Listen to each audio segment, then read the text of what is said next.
Man, 2020 was something else, wasn't it, Bryn? Yeah. I think that displays everything beautifully. Yeah. Well, guys, we're happy to be back for season 2 of Soul Coaching, where we want to focus on the theme of expansion. 2020 was a rough year for a lot of people, and there was a lot going on. There was awakening, there was remembrance, there was healing of trauma. But what happens in the spiritual path when you get past that? Well, it's time for expansion in this phase. And so in season 2, we want to focus on topics that kind of embody or focus on this idea of expanding. We've thrown away some of the detritus, we've gotten rid of some of the garbage, and now it's time to see what we can do with this new creative power. In season 2 of Soul Coaching, we hope to help you guys expand into the fullest, most authentic versions of yourselves, while also giving you practical tools to help you embody all that you have learned thus far. It's going to be a great season, guys. As usual, I'm your host, Christopher Lee, joined by my wonderful co-host, Bryn McAllister. And in season 2, it's going to be all about expansion. We want to remind you that we are now on Hermit Radio, a subsidiary of LifeGrove, and we are looking forward to an incredible season. Let's get going.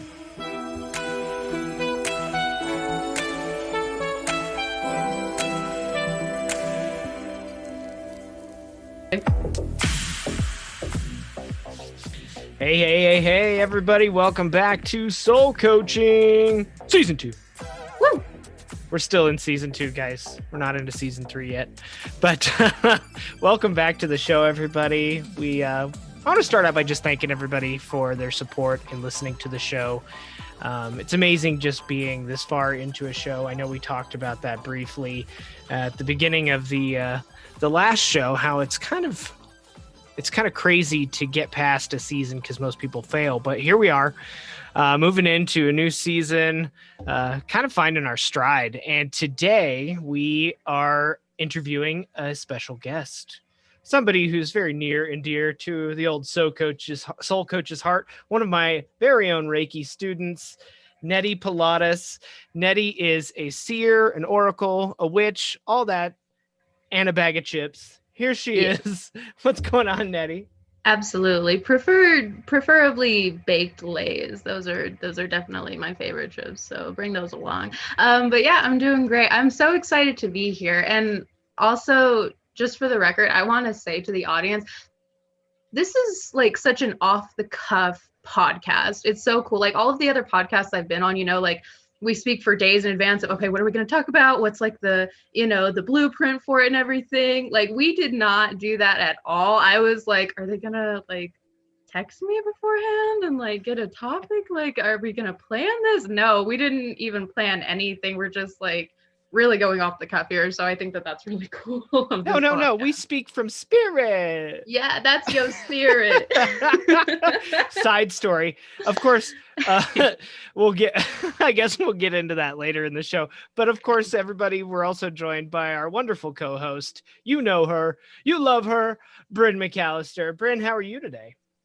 Dandy. I have a very ornery toddler today. So I was just telling them that I may be on mute a little more than usual, but I love doing these 2-on-1 interview episodes. They're always so much fun. And I love that about our podcast too. Like I'm very much so a show up and see what comes out of my mouth type of person. And I think so much of the magic can get lost when there's so much planning. So I think it's always exciting just to like have real, raw, sometimes awkward conversation. Let's see what comes out. It's always so fun. So I'm so excited you're joining us today. Yes, thank you. So let's start out the show by getting to know you a little better, Nettie. Since this is an interview format, I met Nettie a couple of years ago. She messaged me as a client, and she wanted to do some life coaching, and here comes in this peppy little thing who comes into my house and is like, hey, like, what are you about? And what are you about? What do you do? What do you do? And we developed this really cool relationship where she decided she wanted to learn Reiki as well, and now she's off doing her own journey. I mean, there's so much to talk about our relationship and the relationship of our babies who are like star betrothed or some crazy crap like that. Literally, yeah, they're Because they were 4 born hours on the apart. same day, hours Yeah, apart. Yeah, that was pretty crazy. But Nettie, yeah, go ahead and tell our audience a little bit about you. Well, so I've been on my spiritual journey from a pretty young age. I'd say that I started my spiritual journey when I was about 13. I was born into the Mormon church, and it was kind of a weird experience because I knew that I believed in something. Like, I knew that there was something out there. I just didn't really resonate with what I had been born into. So I kind of, started this journey of trying to figure myself out, figure the world out, figure religion out, God, spirituality, the universe, all that kind of stuff. So yeah, I've been doing that for a while, and God, my spiritual journey has just morphed so much over the years, as it will for everyone, for everybody here, for everybody listening. And I've turned into quite the witch. I've turned into quite the witch. I've definitely figured out, I guess, for me personally, that this is what I'm here to do. I'm here to connect with other people. I'm here to share knowledge. I'm here to gain wisdom, share wisdom, and really just help people as much as I can without destroying myself. Basically. But yeah, I do all kinds of stuff. I mostly dabble in, divination. I'm an oracle. I'm a seer. I like to think that I am a kind of tell it how it is kind of oracle. I'm not going to tell you that your boyfriend's coming back if he's not coming back. I'm going to tell you that you need to get over it, and all that kind of stuff. So yeah, that's a bit about me, and I'm just still growing and learning like everybody else.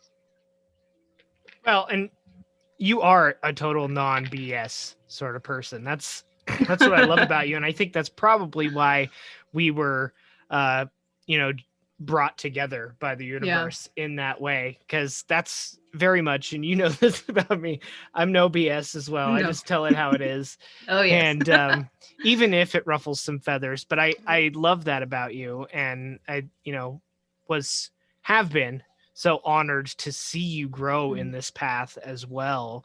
And I think it's remarkable for somebody of your age to be where you are. Thank you. Because Dum Dum over here took, forever to figure out how to pull his own head out of his ass. So I think it's very cool. And I think, it speaks to kind of what we're going to talk about today in general about the journey and the beginnings, and then the middle part and the end, and how each person finds that in a way. It's really cool to see it from an outsider's perspective instead of like analyzing our own. It's cool from my position as a teacher to see people come along. Right. Yeah. And I'm just honored. Yeah. I'm honored. Some of our listeners who might not know, because this is something like I didn't really know the definition of for a really long time. How would you describe what is an oracle? I would describe an oracle, and I guess this isn't the definition you're probably going to get when you Google it. This is just Nettie saying what she thinks. I would describe an oracle as someone who helps people see what they cannot see. An oracle is someone who has the veil a little bit more lifted than the general population, and they can bring the darkness to the light, essentially, is what I would say an oracle is. Indeed. Yeah, I mean, I love the simplicity of that, just because I think the way that we operate is we love a lot of filigree. We love adornments. We love things to be super fanciful and fantasy oriented. And there's nothing wrong with that, right? But when we really get down to brass tacks, it's like, that's what it is. We help you see. It's in the name, Seer. I mean, it's right there. Exactly. Yeah, no, absolutely. It really is just that simple, and it's not anything fancy. I mean, we're just doing what we know to do, at the end of the day. All practitioners are just doing what comes very naturally to them, and there really is nothing too fancy about it. It comes naturally to us. I can see, different perspectives naturally, and I help other people do that as well. So beautiful. So our topic today, we wanted to split it up into two for everybody in the audience. We wanted to talk about this very interesting idea that Nettie brought to bear, and that is when we're on this spiritual path, there seems to be a great wealth of knowledge that exists for a beginner, somebody who's just coming along, somebody who's just opening their eyes to everything and finding their way. But there seems to be a severe lack of information available to the intermediate or advanced a person, whether that be in any specific tradition. Let's say in this case for a seer or a reader like yourself, Nettie, where have you seen this most prevalent? Like, is it something about, like, with your own reading practices? Are you not able to find the right material easily, or what really brought up this topic for you? Let's dive in.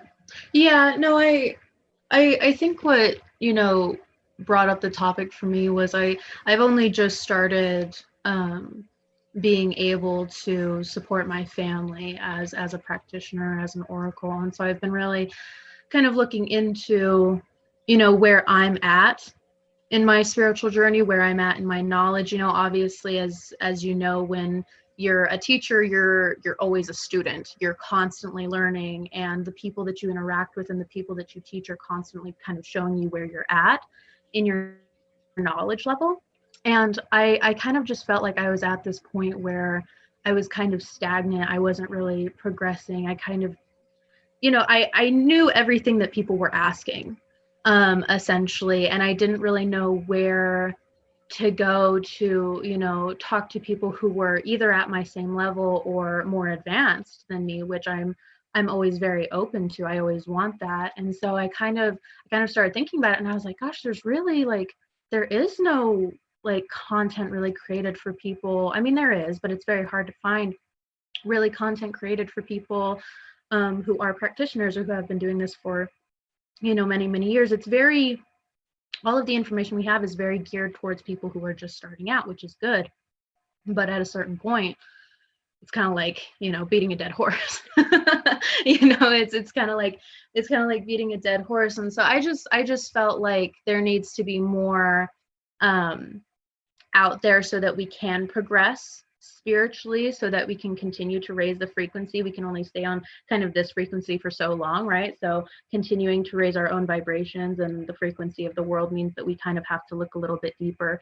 And Christopher, you said something about like, well, the answer is yourself, right? Like, the advanced shit is all within you, right? And I was thinking about that, and I kind of agree. I think that a lot of it does come from just experience, right? And growth, and knowledge. And I think that that's kind of why people who have been doing this for many years need to come together and need to have conversations about like, hey, what have you learned? Hey, what have you experienced? Because if there's not books about it, if there's not videos about it, if there's not podcasts about it, that means that it needs to start being created. And that means that it's probably just in people's heads right now, not out there for the rest of the world, if that makes any sense. I hope that makes sense. Totally. Well, and I think that you touched on something too that is very true. Like, as we get further into our journeys, as we get further into whatever we're exploring, I think we really start to realize like, oh, this is not like super normal stuff that everyone talks about. So there's a lot of work I do in my own journey that I don't necessarily talk about. I have a lot of starseed lineage. Growing up, I did a lot of astral projection, astral travel. I work a lot with the Pleiadians and the Arcturians and like just alien energy. And so like if you go to anyone at Walmart and say, yo, I work with aliens, that's kind of weird. So like it's just not something people talk about, right? No, absolutely. But I do think it is so important. I mean, like, one, knowing that you're not the only one experiencing that. And that's why I love the like soul siblings I've called into my life, because they kind of validate those experiences for me. But I do wish that people were a little more real and honest. And I think a lot of it comes from a lot of us were healers and witches, and we were prosecuted in past lifetimes for speaking our truth. And so I think a lot of us in this lifetime were hesitant to be very open and vulnerable and honest as we go further into our journeys, just because of that fear from past lifetimes. But we live in this beautiful time now where we can be free and speak our truth and share our experiences. But I think a lot of people still are just like hesitant because it was so not okay for so long. Yeah, you're absolutely right. Yeah, there's a lot to unpack with this topic, so I'm glad you brought it up, Nettie, because as I said pre-show, there's definitely two pieces to it. There's like, what do I do if I want to make this my career, right? And I think you hit on something really important there. There's like business stuff that a lot of healers and or spiritual teachers are just simply not good at, right? It's not in their wheelhouse. They don't know how to market themselves. They don't know how to do this, that, and the other thing. And we've had an episode where we talked about that, specifically about like energetic entrepreneurialism and how do you really find your voice. But you also touched on something, you both did something really, really interesting to me. And so since we're off the cuff, I really want to dive into this. When we start out on our spiritual journey, there's a lot of structure that's necessary, right? There's a lot of discipline. So whether you pick yoga or Reiki or witchcraft or magic or, pick one, Buddhist meditation, you need that structure, that linear, okay, A leads to B, leads to C, leads to D, to make it to that next step, that intermediate level. And then at that intermediate level, you start to hit a wall. And you kind of touched on this earlier. You go, where do I go with all this? And depending upon how voracious you are with your learning and where you hit those walls is all up to you. But everybody hits it. And this is where I think it's getting really interesting, at least for me in my journey, is I've hit that wall so many times and then shifted course to learn from some other methodology. Yeah. And it's not been until very recently where I found that it all is up to me now, that it's up to me to make that next step. I have to create the entire system myself, which means I have to step outside of the boxes that were created by other masters or other advanced practitioners and start to build my own box. And so there's this creative energy that comes in when you're in stage 2 or 3 or beyond, where you need to have faith in yourself.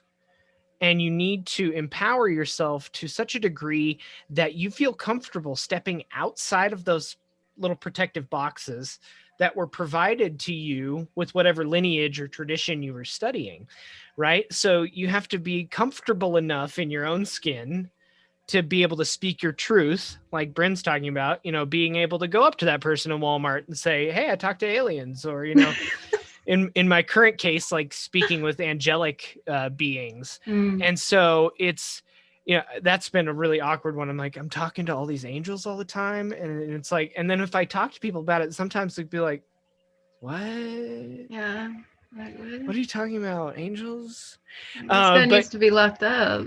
Yeah, you don't talk about that. So, and there is another topic there about whether or not you should talk about what you're doing in your own personal journey. Pearls before swine kind of thing. Right. Yeah. Are people ready for it? But I think there is a lack of content for intermediate and advanced practice, simply because you're supposed to find it yourself instead of being directed to it like it's an online course. There is no A to Z in this practice. It's A to J, and then after J, it's just a squiggly of figure it out for yourself. You have to really find your own path at that point and start forging ahead like your own Daniel Boone, in this wilderness of crazy that you don't really, nobody else is going to get it until you get it.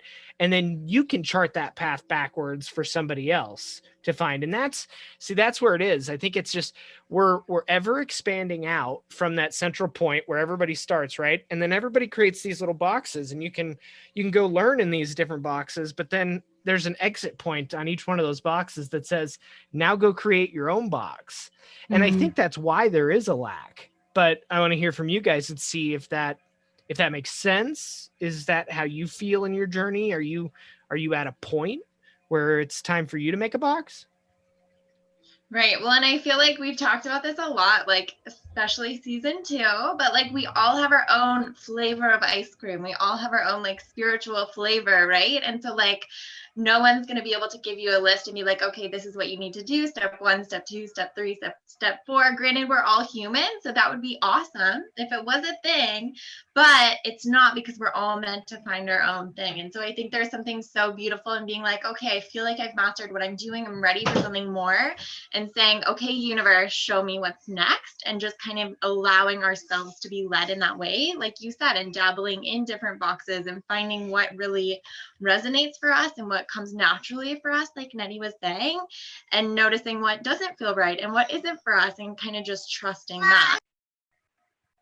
Yeah, no, absolutely. And I really like that, Christopher, you used the word faith, because as Bryn was talking, I kept hearing like faith, have faith, you know, and that is a very huge theme in spirituality. And I think, like, you know, words like faith, a word like faith can kind of like make people think of religion and kind of think like, oh, what do you mean like faith? No, it's like, have faith in yourself, have faith in what you believe, and have faith that there is something out there and that you are protected and that you are safe to express yourself.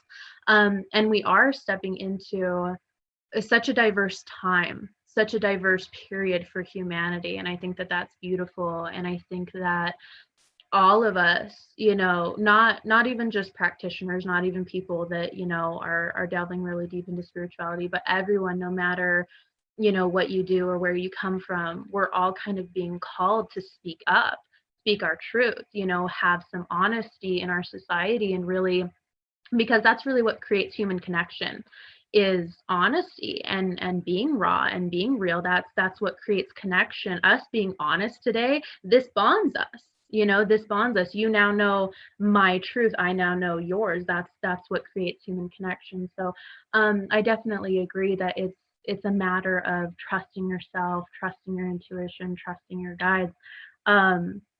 I also just love Christopher's thing of like, I'm gonna build my own box. Like, yes, I love that. Oh my gosh, build your own box. And it's so true. You cannot progress, you can never evolve if you're inside of somebody else's box. You can, you know, as long as you're in your own realm, you can keep building it, you can keep expanding, you can do whatever you want. You know, one of the reasons that I think I've gotten so far in divination, especially tarot, is because, you know, I took the book, I took the traditional meanings of the cards, but after that, I just ran with my intuition. You know, the 5 of Wands is going to mean something in reading A, but it's probably going to mean something completely different to me in reading B, because all that the cards represent is energy. That's literally all that they represent, right? All of these things, all of these labels, all of these tools, you know, Christopher and I talked about this when I was studying Reiki under him, you know, like the symbols in Reiki, that's just an energy. You can use any symbol that you want to, and as long as you're having that same intention going into it, it's going to do the exact same thing, you know? So really running with what you feel is right, and really having those intuitive moments for yourself and trusting yourself, I think, yeah, is really important into progressing on your spiritual journey. Right. That it's about authenticity, right? Right. I was teaching a yoga class the other night, and we were working through the root chakra in my chakra yoga class. And the idea I wanted to bring forth was this idea of belonging, right? Mm. And when we're talking about these boxes, what we're really talking about are circles. They're not even boxes. I kind of misconstrued that. They're circles, and they're little they're little comfortable labels that we like to adopt because we're social creatures, right? And belonging, I found this quote that was really great. You're never going to feel like you belong, and I'm paraphrasing, if you're not being your authentic self, because you're trying to be something that you're not, right? And sometimes we force this idea of belonging by changing who we are to fit in, just so that we can have that feeling that we're a part of something. But nobody's ever going to fully accept you, and you're never going to fully belong unless you're being honest with yourself, right? And it said, the quote went on to say, your ability to belong is directly correlative or equal to your self-acceptance. If you don't belong to yourself first, if you don't go, oh yeah, I'm cool as fuck, like, then you're not gonna be perceived that way anywhere else. People, they have bullshit detectors, right? Oh yeah. And where this fits in, I'm getting there.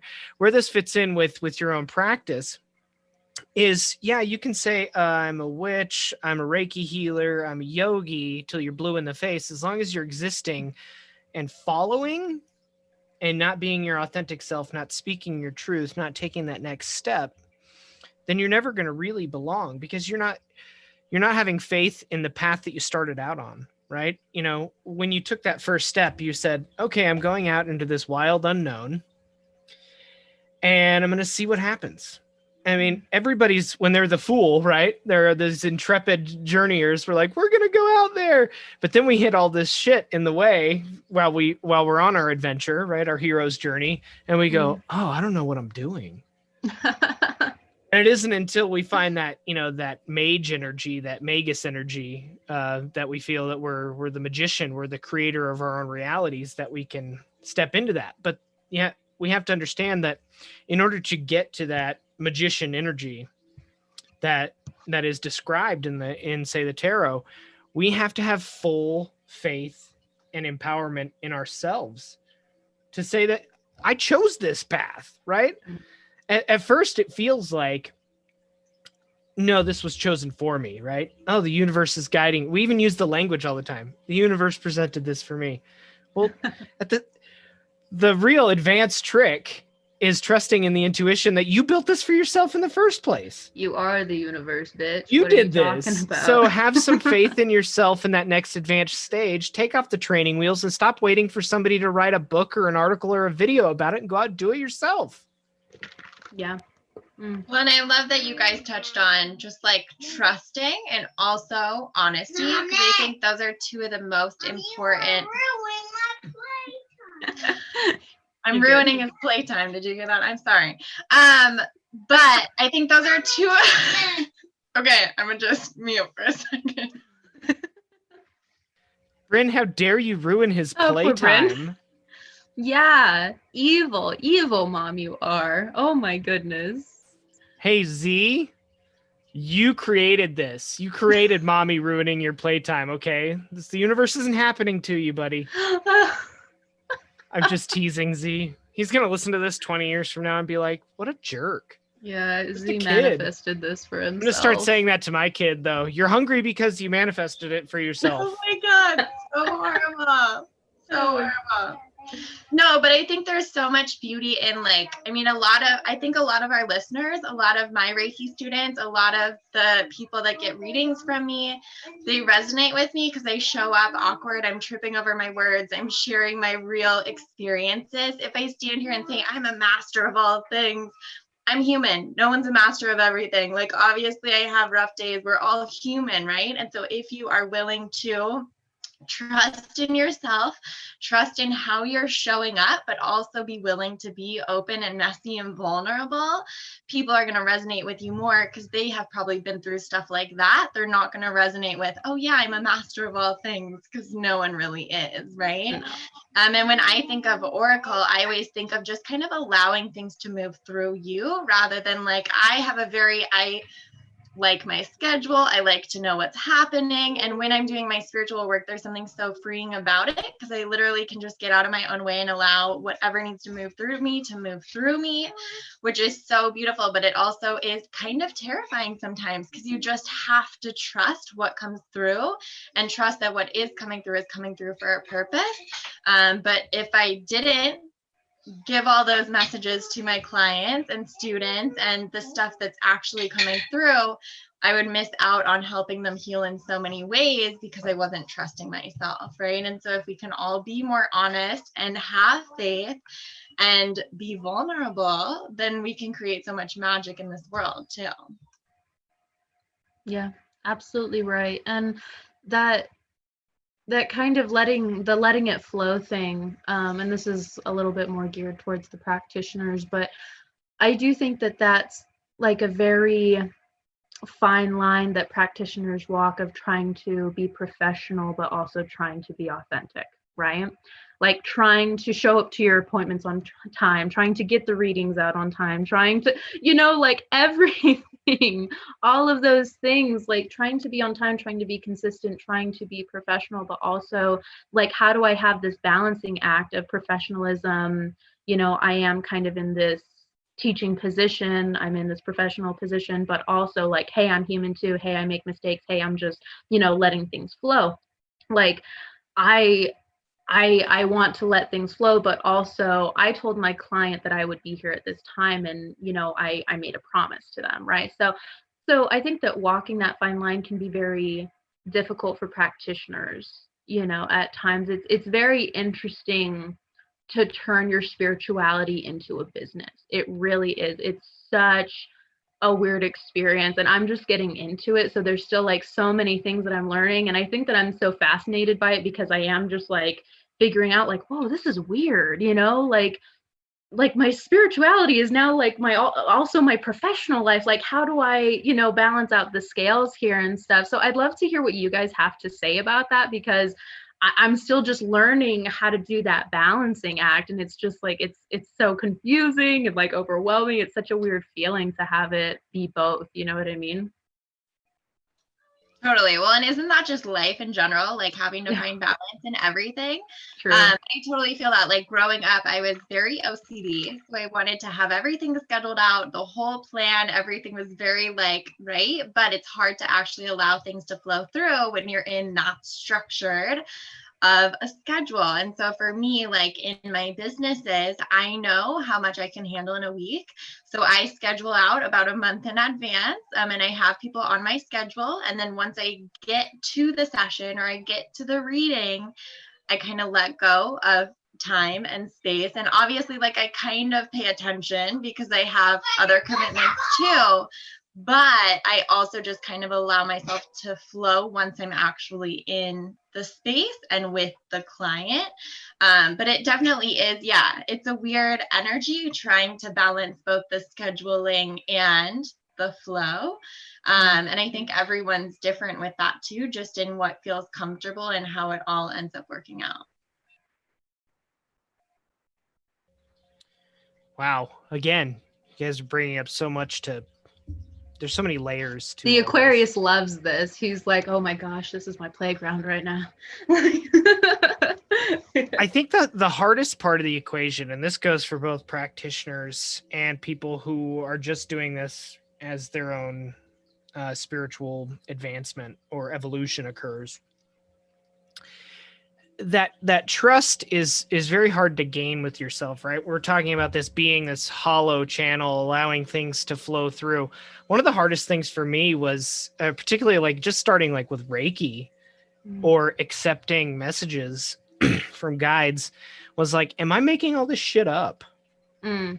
Like, is this just me? Is this my ego tricking me? Is this just my imagination? And this is one of the coolest things that I've learned recently on a new level.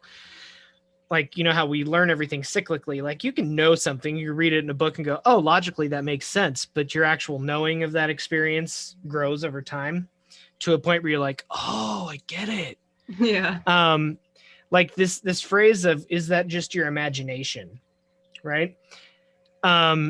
if you're looking at things from, say, a more traditional Western esoteric background, the imagination isn't something that we, it's not how you think of it. When I say the word imagination, most people think, oh, it's a kid and he's just making shit up and it doesn't fucking matter. That is not what imagination is. Imagination is like the substrate of consciousness. It's non-concrete consciousness that has not yet been brought into the manifest realm. So when we're talking about imagination, we're talking about real things. This is not fake. It's not, I'm not making this up, right? And I think that is really difficult with the worldview that we all live in right now. This concrete material reality, science, particularly material science, is king. So it's hard for people to break out of this idea that if I can't see it and I can't hear it with my physical body, it's not real. Right.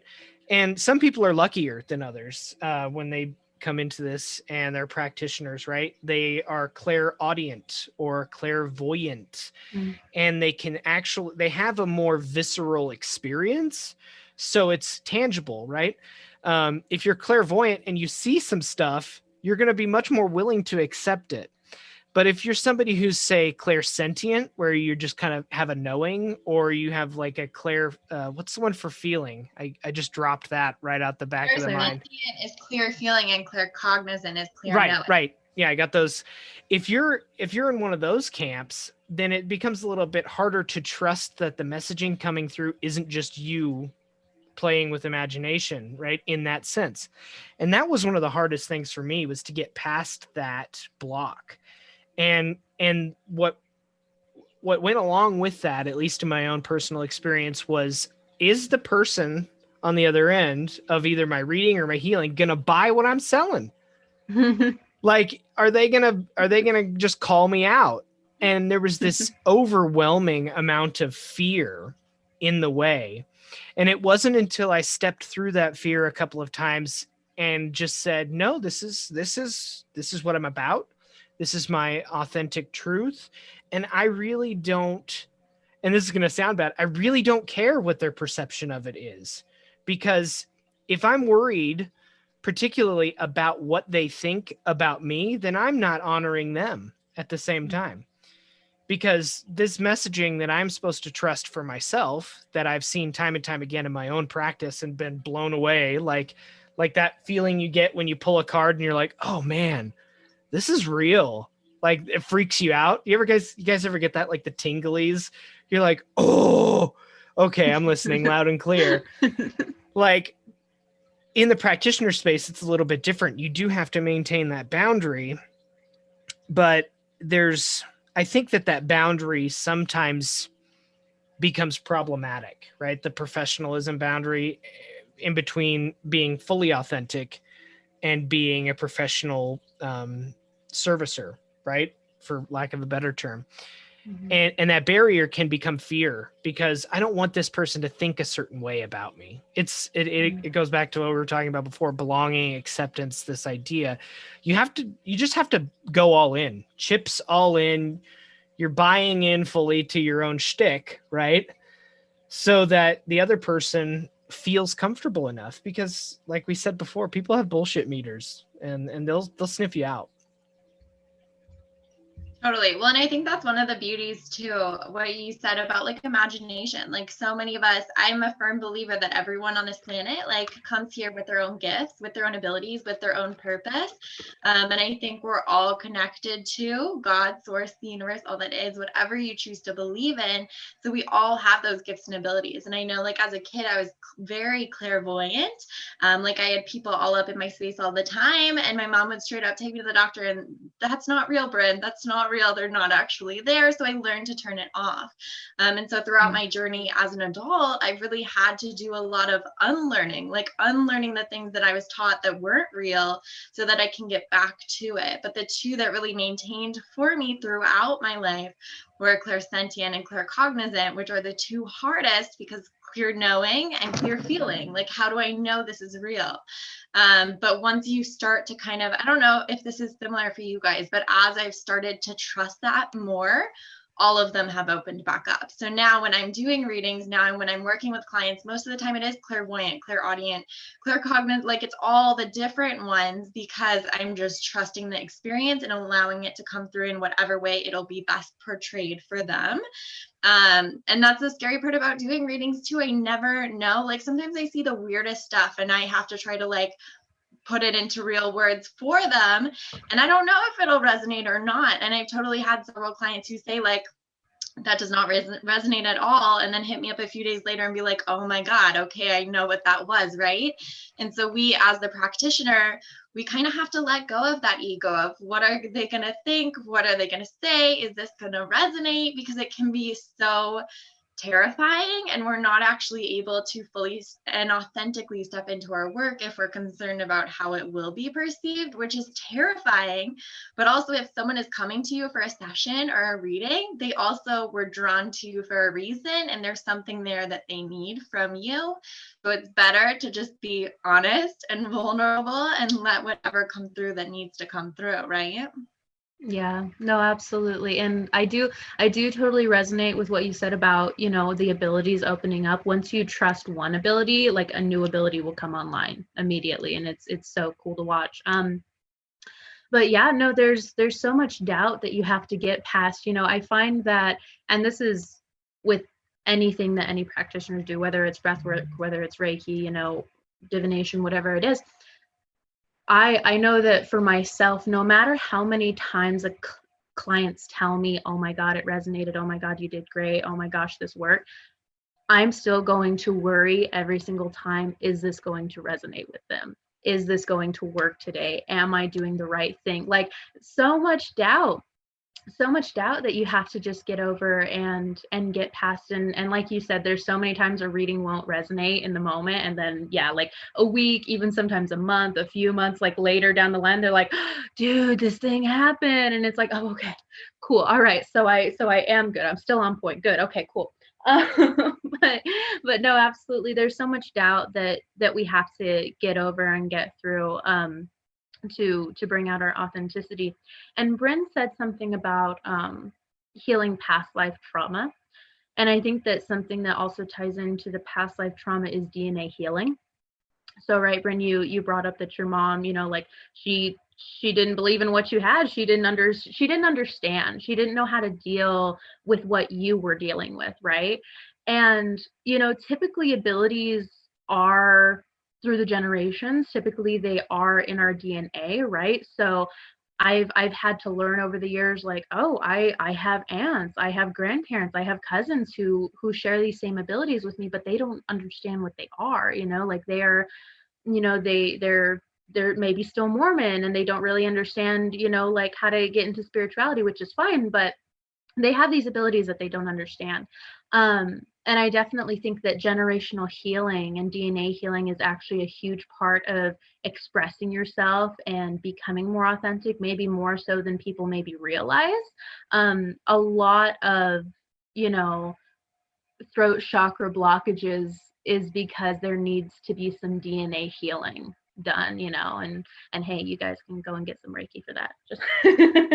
Just pointing that out, everybody. Go get some Reiki. Totally. Well, and I love that you brought that up too, because so much of it is generational. And like I have ancestors that I work very closely with, that they were very spiritual, they were very psychic, they were even like Catholic witches, but back then no one really talked about that stuff. And so they were so aware, and they had so much going on, and they didn't know how to process it, so it was easier to self-medicate. So then that started being passed down in the family. But by me showing up, doing healing every work, showing up, being authentic, and speaking my truth, I start to go back and heal through all those generations too. And it's cool to see, because we are also interconnected, that when we're doing the work, when we're doing the healing, we're also doing that for our families and for like future and past generations too. Yeah, absolutely. Yeah, there's the ancestral component, right? We're constantly faced with the responsibility of being here on this plane of existence, right? And it's it's funny because we have to own up for the things that our ancestors have done, right? That have passed on to us. And sometimes that seems like unfair, right? But we have to remember that this isn't our first rodeo in the incarnate, in the flesh. And it can be scary. I mean, I remember when I first started to take the blindfold off and realized that I'd not been living in alignment with what my purpose is. Stace and I had gone to for the audience. Stacy's my wife. Since I realized I never said that before. We had gone to a mind, body, spirit expo, and I went to see a Reiki healer, and this is when I first started practicing Reiki. And she told me that as she was working on me, that there was like a giant. Uh-oh. Did we lose Nettie? Oh, I'm sure she'll be back on. Yeah, so for the audience, yeah, we'll get back into this story. She told me that I had this giant metal padlock on the back of my third eye that she said her guides told me that I had installed myself in a past life to protect me in future incarnations from being overloaded or from even awakening myself. And it was from loads of trauma from whatever life that was, where I was persecuted and basically killed for what I was either teaching or professing in some way. And I think that, even knowing that, in some ways I've kind of kept the lock around, so to speak, because like that was so much to handle at one time. Like, oh my God, what is this? Like, why would I install this giant security feature to my own experience? Like, what was it that occurred? And I'm realizing as I was listening to you, like, I still have so much work to do just there. And I think that kind of goes back into what we were talking about in general as a topic, that no matter how far along in the path we are, whether we're advanced and we've been at this for decades, there's always a new layer to unpack. We're never finished. And there's so much opportunity in that. And there shouldn't be any fear around that. In fact, I've gotten to a point where I get kind of excited that there's more, because I've been at it for, a good chunk of time now, and really my entire life. And if we're being honest about it, it's your entire life. Everything, even before your spiritual awakening, was leading you to that point. So I find it fascinating that the older we get, the more there is to work on, the more there is to unpack. And there's nothing that's scary about that really anymore, I think. I don't know. And I love that Nettie brought up too, just like the fear, even like every time she does a reading, she still feels that fear, that scarcity kind of start to like creep up. And I think that's just a part of being human. Like if we are never scared, if we are never fearful, we're probably not doing the things our souls are calling us to do, because we're just staying safe, right? And so I think there's so much beauty in doing the things that are scary to us and doing the things that we are afraid of, because like it kind of helps us bring together like the darkness and the light, like all aspects of us. But if we just stay in the one part we're comfortable in, we're never going to actually be able to like expand and deepen our practice, right? And I think that's one of the beautiful opportunities we have now, like as parents too. Like I know for me as a kid, learning that I wasn't actually seeing people and I had to turn all that off and I had to try to act normal and I had to fit into this like social mold was so damaging to me. And so now we also, by showing up and being authentic and being true to ourselves and expressing ourselves in the way we want to, we also teach our kids that it's okay to do that too. And so Zeke's 3, but I already every night before bed, we do a clearing. I show him how to clear his aura. We call in his archangels. Like I if he wants to. I don't force it on him because that's his decision. But if he wants help clearing his aura, if he wants to do a meditation with his angels, like I'm there showing him how to and teaching him how to, so he's comfortable in that space, compared to having to go back and unlearn to relearn later on. Yeah, that's a good point. I mean, and parenting can be such a such a blessing in that way, right? And particularly like on the spiritual path, it's shown me already that it's okay to be in the space of I don't know what I'm doing. Right? And it's okay to make mistakes. It's okay to fall down. It's okay to have a rough day, right? And that parenting as a journey just it perfectly reflects the spiritual journey to me, because we're all in this and we have no clue what's going on. That was the coolest thing. Like when you get to the point as an adult, and this is even before parenting for me, and for most people I think it is, you realize that your parents didn't know what they were doing. And you go, oh my God, even the people that I've looked up to. So this can be your parents, your grandparents, or that book you read by that spiritual master. They were in the same position that you are, right? They're in the same exact position, and they weren't afraid to do it, or maybe they were. And so this idea that I might do something wrong or I might flub up a little bit is very detrimental to the health of either say in parenting, your relationship to your child, or even to your relationship with your own spiritual journey. You have to be comfortable with the fact that I just don't know. Right. Well, and I love that you compared like the parenting journey and the spiritual journey too. Because I mean, we can read all the parenting books we want to, we can read all the spiritual books we want to, but at some point in time, you're going to have to just kind of figure it out for yourself. So yeah, there may not be a ton of resources for people who are more advanced in their journey. But just like I could read all the parenting books, but once you actually have the little child there, you don't know what their soul came here with, and you don't fully know how to do everything, right? We all just kind of have to show up messy in every moment and figure it out the best way we can, right? Dude, I don't know shit, okay, about this parenting stuff, okay? Like this this stuff is crazy. Oh my gosh, these kids teach us so much. Like every day, even just from when they're little babies. Like they're these little mirrors. It's incredible. It's incredible the things that you learn, and it is very similar to the spiritual journey. Oh my God. That's a perfect example actually, because yeah, you do have to just kind of go in balls blazing, like nobody knows how to do this. Nobody knows how to do this. And that's why it's also important, to like when people come to me for questions, I always give a disclaimer, like, this is what I believe.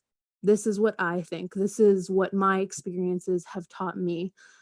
You can think something completely different. You can even think something that contradicts. Like, like everybody just needs to be able to kind of be on their own frequency and on their own path and on their own wavelength. And I think that sometimes it's difficult for people to kind of see, like, well, if that exists, how can this exist? Like there can only be one. There can only be one right thing. There can only be one belief, like that kind of thing. Yeah, this isn't like, the Highlander, okay? Yeah. This isn't the Highlander. He had to get that in there real quick. No, but it's true. And I think that that's kind of part of expanding your mind and expanding yourself on this plane, is being able to understand that there can be all types of perspectives, there can be all types of beliefs, and we can coexist. We really can. We can coexist with one another for sure. Yeah, I think that the chakras themselves illustrate a beautiful map for that, right? We, like in my yoga class, we cycle through each one of them each week, working on certain, either a theme or a topic or certain asana in order to better experience that part of the path. And this I think the idea of the spiritual journey being linear or like a finishing point or reaching enlightenment misses the point entirely. And we cycle through these phases, right? We're not going to get from A to Z in this whole thing. And we're going to have times where we feel insecure. And that's our root chakra talking to us, right? And we may go through a time where, oh, this doesn't seem to be compatible, like you're talking about. How does this equate to this? Well, they don't, and they don't have to, right? That's the beautiful thing about being in a heart chakra space, right? Is that it's a wedding. It's an alchemical wedding of all these different things, and all these things do exist at once, and they can, and it's awesome that they do. Instead of thinking, oh, there's only one way, and may he be the Highlander. You know, you know, it really is a trust in the journey. And going off of our theme of expansion this year, this season of soul coaching, I want to challenge everybody in the audience to do something that makes you feel super uncomfortable. Right? Like, what scares the living daylights out of you? Maybe not do that. Right? You know, you don't have to go skydiving if you're afraid of heights. That was my root chakra talking right there. You don't have to do it, dude. You don't have to do it. I was gonna say, like, but you could. Like, you could do that. I could do that. It's also really expensive. See, I can make as many excuses as possible to not have that experience.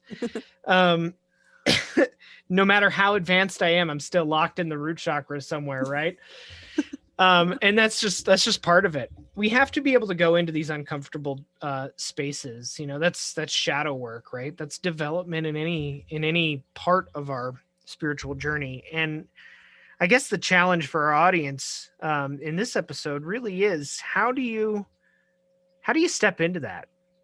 Like, how do you step into it boldly and, you know, to use Star Trek, go boldly where no one has gone before and feel like I'm on the right track? Like, what do you call on external forces? Do you trust in, no, I'm on the right path? Do you trust in your own self? Like, what do you really do? I mean, how do you guys relate to that? Well, and I think, like, I don't know, I think shadow work is so important. And like, I just posted about this the other day, like, so many of us are in such a reactive place. Like, why is this happening? But also, like, what is this trying to show me? Like, how can I grow from this? What is this trying to show me or shift in me or teach me? So when we allow ourselves to get in that place of being super uncomfortable and recognizing why we're uncomfortable or why we're afraid of that thing, or like what's behind it, that opens up a whole new portal to so much development and growth and healing that we otherwise would have been closed out of. And I love that you brought up too, like, just different beliefs and different religions. Like, I think I'm a firm believer, like, I grew up very Lutheran and with a Catholic dad, but as I look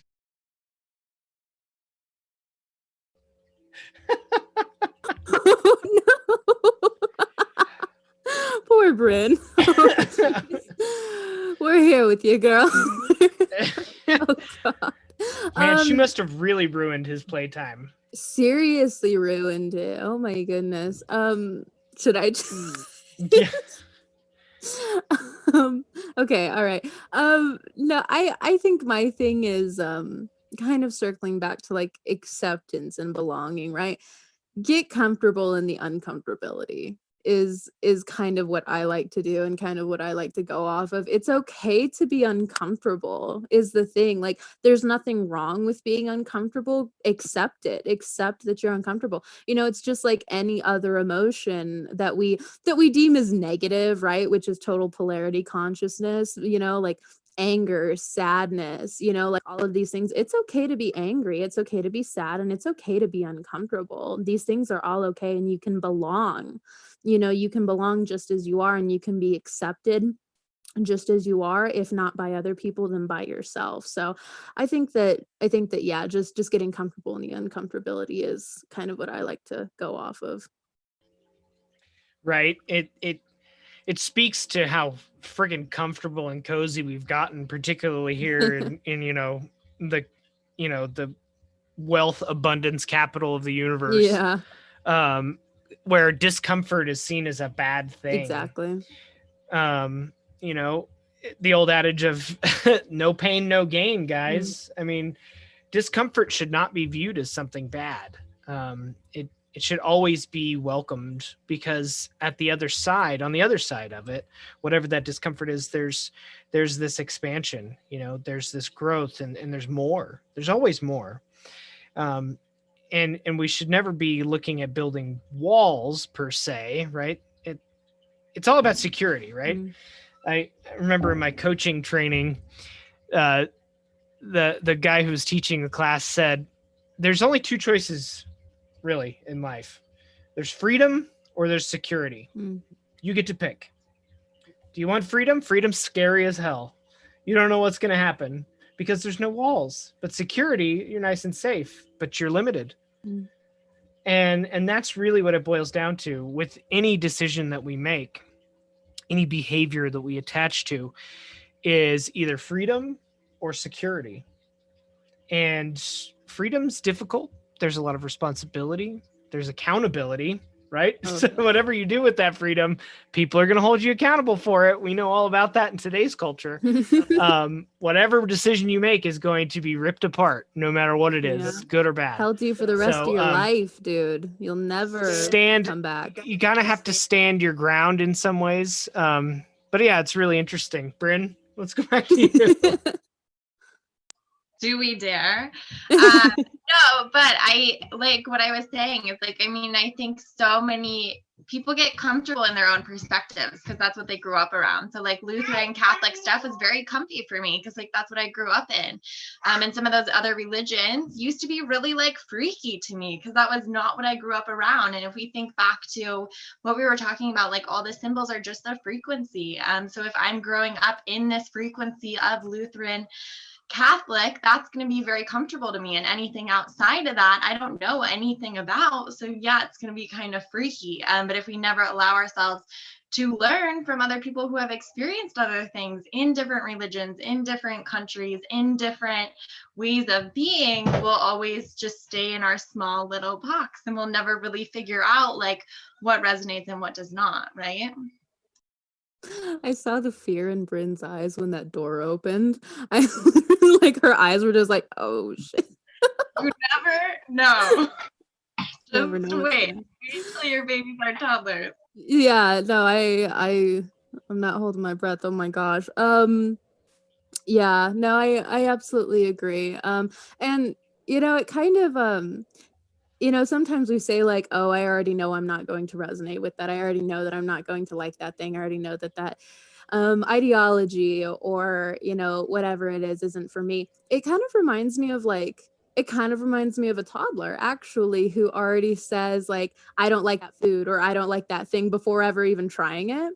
Right. So I definitely do implore people, even if you think you're not going to resonate with an ideology, or a belief system or a thought process, whatever it is, still try it, like still learn. At the very least, you can at least expand your perspective and understand more than you did before, whether you resonate with it or not, whether you walk away believing in it or not, you still know now. And when you meet someone with that ideology, you can understand them better, perspective. Right. Yeah. It goes back to an idea, at least for me, that I had, that there's like three main modes, or nodes with an N, node. That's a funny word. That people really operate in the spiritual journey. And I had this while I was up in the mountains. And I was in like a pool of sacred water. So it's true. Whatever's about to come out of my mouth, right? It has to be true. It was in my place of inspiration. There's what's in our blood, and you touched on that earlier, right? Our DNA, right? So for many of us who are WASPs, right, that's some sort of paganism, some sort of deep, like whether you're Celtic or Germanic or Nordic or even Greek or Italian, whatever flavor you were at some point, that is still active within you now. right? That's your ancestral mode of existing. That's your primal motivation. And that's something that I think a lot of people, one, don't have access to, and don't know how to feel that anymore, right? And they need to progress on their journey, to figure out what they're going to do. That you have to incorporate that. It's not going away. It's in your blood. As long as you're a body and a human, like, that is in you. And that's why we have these moments like where you hear like the drumming in some sort of Nordic chant song, and like for me, and I go, oh man, I'm a Viking warrior. Like that's my thing. Like it makes something in me come alive. And the second part is what you were raised in, right? So whether you're Lutheran or Mormon, or in my case, it was like evangelical Christian, which that's a whole bag of cats in itself, right? That is something that's going to be a part of your journey too. So for many people who live in the United States, that's going to be some form of Christianity, right? And that's usually the spirituality that we reject. And we vehemently do it, like adolescence, like either toddler, like it's either the toddler, no, I don't want that anymore because I tried it and it's yucky. Or like the teenager, no, I'm not going to do that anymore. Okay, because there's so much more. Or like the person in college. And that's where your third piece comes in. And that is whatever you're attracted to, something different that's totally outside of your realm of experience. And for most people in the West, it's going to be something to do with yoga or Buddhism or Zen or meditation, because it's foreign, right? It's this third component that we're like, whoa, what is that? It's totally different. And we're attracted to that, and we want to bring that in. So what am I getting to with this? If you're ever curious about what the next step in your path is, you got to do two things or three things. One, you've got to figure out what that primal instinct is. Explore that and try to integrate it somehow. Two, you got to heal that shtick, that evil, that little thing that you're like, I don't like this part of what you were raised in. You have to heal that. You have to come to terms with it. For me, I had a weird journey around it, but I came to terms with Christianity, and Jesus is still my homie. You know, he's definitely a part of what I do now. I don't go to church. I don't consider myself a Christian, but I've come to terms with what I was raised in, and it is still functioning part of my spiritual path. And the third part is find that flavor that you like, whatever it is out there, and start integrating that. It's not until you take these three pieces that you can really start to find out who you are, where you're in alignment, and what your purpose is. Those three things have to occur in order for you to step outside and really stand in your power, stand in your authenticity, and show up in the world and say, hey, this is what I'm about. And I'm not backing down. And until you do those three things, I don't even know if it's possible for you to get to that stage where we all want to be, right? Yeah, no, absolutely. I don't know if you guys experience this, but I used to be very, very triggered by the word God or by religion in general, and I'm not anymore.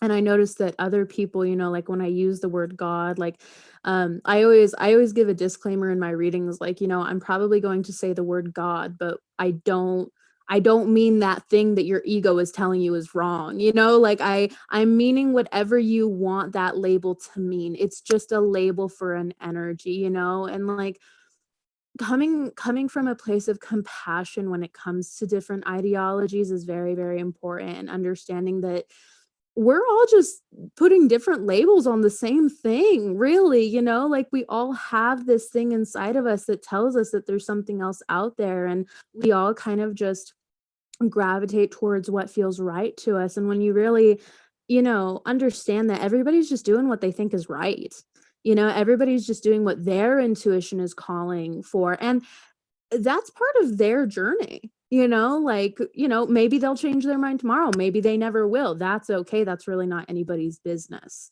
and it's really not anybody's business. And what you believe really isn't anybody's business either. If you want to share that, and if you want to share that truth, then that's completely fine. But at the end of the day, other people's opinions don't really matter, and not that other people's opinions don't matter, kind of like what Christopher was trying to say before, but that they don't have to bother you. You know, they don't have to bother you. You can be unbothered by other ideologies and other opinions, and just kind of go with the flow. Go with the